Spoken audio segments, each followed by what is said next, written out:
whatever is keeping you stuck, ask for guidance to find out what it is and move it out.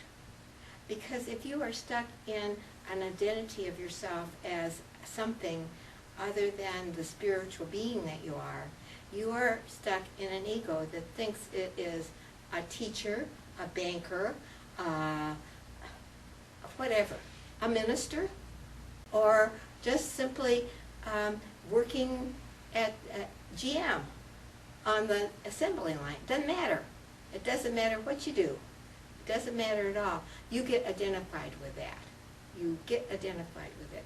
You have to move out of that identity of self. Now, yes, it was I did a radical thing, throwing out all my fabric, throwing out all my patterns, and letting go. But I'll tell you, I was determined.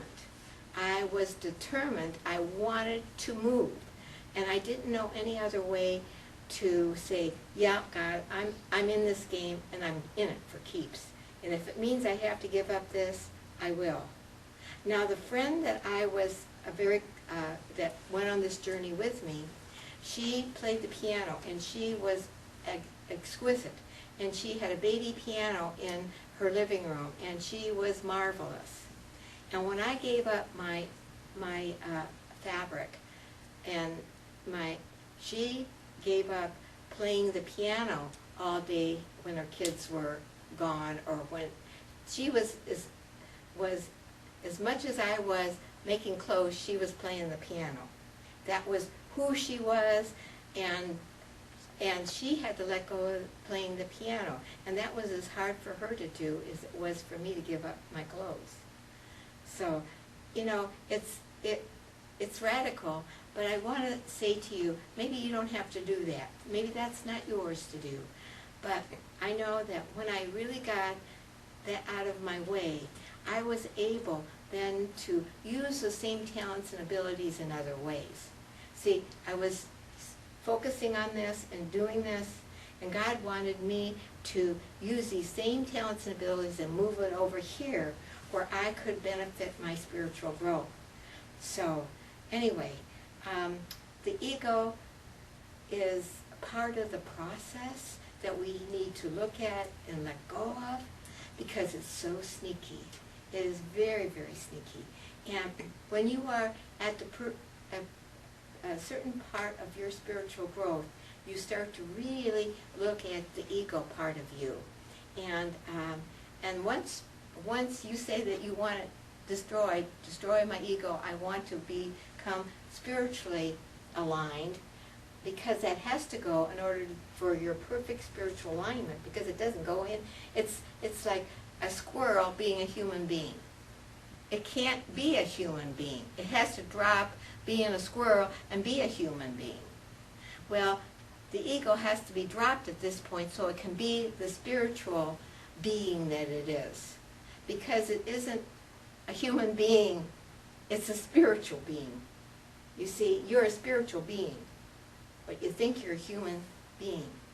And I know there's a lot of things that people say about you're a spiritual being having a human experience. But what you have to do is have that spiritual experience and then move into the conscious awareness of your spiritual beingness. So, yes, it's true, we are a spiritual being having a human experience, but we have to drop the human part of us to move into the spiritual part, the being part of us, the going beyond the opposites, the ability to make a huge shift in consciousness, because the fourth dimensional consciousness, you have so many, you are unlimited. You are an unlimited self.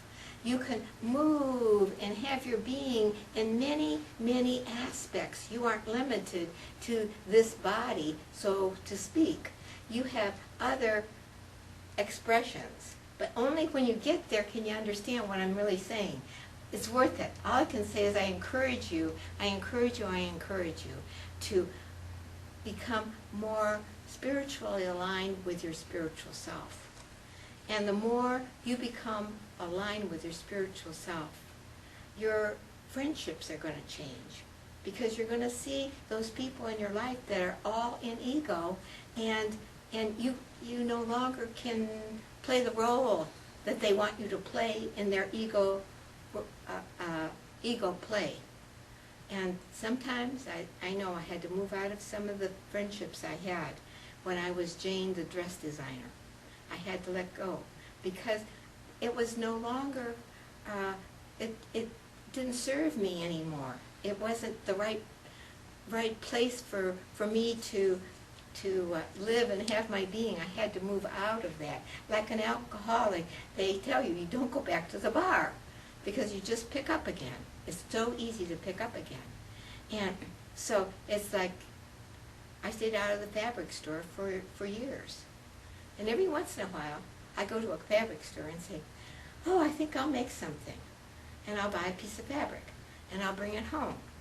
And I'll look at it and say, I don't know what to do with you. Oh, well. So Catherine knows every once or twice a year we go by the fabric store. I always buy a piece of fabric, and I always have it in my little box. So someday I'll go to the Salvation Army. But hey, what can I say? But I did have fun picking out all the fabric for this. That was fun. So sometimes I get to use my fabric, but I guess I want to leave you with an idea and a thought here. And the idea is to keep working on your observer self, because that is a very important thing to have, a tool to have in your head, because it will help you to decipher what's real and what isn't real, and what's real about you and what isn't real.